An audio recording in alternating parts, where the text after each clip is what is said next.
মালয়েশিয়াতে যে ২টি কাজে অনেক টাকা ইনকাম করা যায়, আজকের এই ভিডিওতে ২টি কাজ তুলে ধরব। যদি মালয়েশিয়াতে এসে ওই ২টি কাজ যে কোনো একটি কাজও আপনি করতে পারেন, আপনি কিন্তু প্রায় ৫০-৬০ হাজার টাকা কিংবা ৭০ হাজার টাকাও ইনকাম করতে পারবেন। সো জানতে হবে এই ২টা কাজ কি। প্রথমে আমি বলবো বিল্ডিংয়ের কাজ, যেটা বলি কনস্ট্রাকশন। আর দ্বিতীয়তে বলবো এই পাম বাগান। যারা পাম বাগানে কঠোর পরিশ্রম করতে পারে তারাও কিন্তু অনেক টাকা স্যালারি পায়। আর যারা কনস্ট্রাকশন ওই বিল্ডিংয়ের কাজ করতে পারে, অনেক হার্ড পরিশ্রম, তারাও কিন্তু অনেক টাকা স্যালারি পায়। সো এগুলোর ভিতরে কি কি কাজ রয়েছে এগুলো যদি আপনারা না জানেন তাহলে ভাই পস্তাবেন। কেন জানতে হবে এগুলোর ভিতরে কি কি কাজ থাকে এবং ফার্ম বাগানে কি কি কাজ থাকে বেশি টাকা স্যালারি ইনকাম করা যায়। আমি শুরুর দিকে বলবো কনস্ট্রাকশনের কাজ। দেখেন মালয়েশিয়াতে যারা বিল্ডিংয়ের কাজ করে আমরা দেখতে পারতেছি, কিংবা আমার অনেক বন্ধুবান্ধব আছে, তারা কিন্তু অনেক টাকা বেতন তোলে।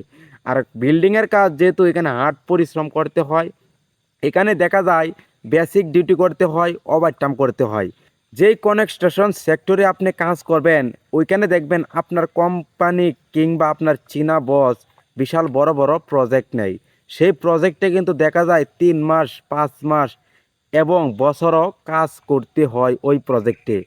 আর ভালো একটি প্রজেক্টে যদি আপনি কাজ করেন তাহলে কিন্তু আপনি বেসিক স্যালারিটা পাবেন এবং প্রতিনিয়ত ২ থেকে ৩ ঘন্টা করে ওভারটাইম পাচ্ছেন। অনেক প্রদেশে দেখা যায় শুক্রবারে বন্ধ দিচ্ছে এবং অনেক প্রদেশে দেখা যায় যে রবিবারে বন্ধ দিচ্ছে। সো এটা আপনার কোম্পানির উপরে ডিপেন্ড করবে যে আপনি বন্ধের দিনটা কয় তারিখে পাচ্ছেন এবং কী বারে পাচ্ছেন। সো শুক্রবারে বন্ধের দিন কিংবা রবিবারে বন্ধের দিন যদি আপনি কাজ করেন, আপনি কিন্তু ডাবল বেসিকের টাকাটা ইনকাম করতে পারবেন। তাহলে বুঝতেই পারতেছেন যে বিল্ডিংয়ের কাজ করতে পারলে কীরকম টাকা ইনকাম করা যাবে। আর বিল্ডিংয়ের কাজ এখানে প্রতিনিয়ত ওভারটাইম হয়। যেই প্রজেক্টে কাজ বেশি থাকবে আর যেই প্রজেক্টে কাজ কম থাকবে সেখানে কিন্তু দেখা যায় আপনি বেসিক স্যালারিটা পাবেন এবং ১ ঘন্টা থেকে ২ ঘন্টা ওভারটাইম পেতে পারেন।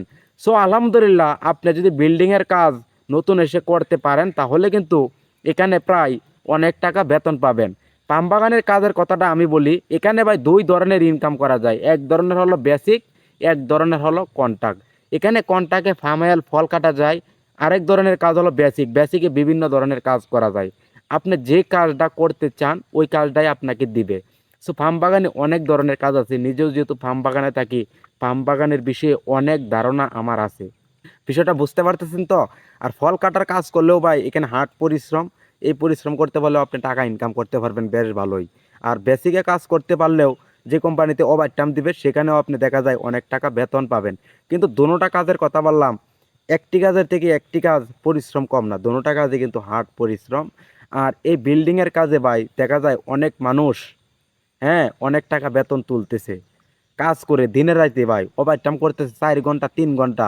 এই ফার্ম বাগানেও ৩ ঘন্টা ওভারটাইম হয়, ২ ঘন্টা ওভারটাইম তো হয়ই যারা বেসিকে কাজ করে। আর আমরা যারা ফল কাটার কাজ করি আমাদের দেখা গেছে শুক্রবারেও কাজ করতে হয়, বন্ধের দিনও কাজ করতে হয়, ট্রিপল ডিউটিতেও কাজ করতে হয়। সো যারা ফার্ম বাগানেও এসে কাজ করবেন আপনারাও কিন্তু এভাবেই কাজ করতে হবে। আর বিল্ডিংয়ের কাজ করলেও কিন্তু এভাবেই কাজ করতে হবে। অনেক সময় দেখা যায় বিল্ডিংয়ের কাজ করলে এজেন্টের আন্ডারে কাজ করতে হয়। যেমন নিজের টাকা দিয়ে ভিসা লাগিয়ে এরপরে ওই প্রজেক্টে কাজ করতে হয়। এখানেও কিন্তু অনেক মানুষ কাজ করতেছে এভাবে। যেমন এজেন্টের আন্ডারে কাজ করতেছে, নিজের টাকা দিয়ে ভিসা লাগায়, এরপরে কিন্তু যে কোনো প্রজেক্টে কাজ করতেছে। সে কিন্তু ভালো টাকা আর্ন করতেছে মালয়েশিয়াতে প্রতি মাসে মাসে। অনেক মানুষ দেখা যায় যে মালয়েশিয়াতে অবৈধ আছেন, এই সেক্টরে কাজ করতেছেন বিল্ডিং ফার্ম বাগানে। সো অবৈধটা না থাকাটাই ভালো। যদি মালয়েশিয়া সরকারে কোনো সময় সুযোগ দেয় বৈধ হওয়ার চেষ্টা করবেন। বৈধ হলে কি আপনি ভালো, আপনার কোনো বিপদ থাকবে না। যদি ইমিগ্রেশন পুলিশে আপনাকে ধরে ফেলে আপনার ক্ষতি হবে না, ঠিক আছে? যদি বৈধ থাকেন আপনাকে ছেড়ে দিবে। আর যদি অবৈধ থাকেন আপনাকে কিন্তু ধরে শাস্তি দিবে, টাকা জরিমানাও দিতে হবে। বর্তমান সময়ে ইমিগ্রেশন পুলিশ মালয়েশিয়া প্রতিনিয়ত অপারেশন দিচ্ছে। সো বিষয়টা মাথায় রাখবেন।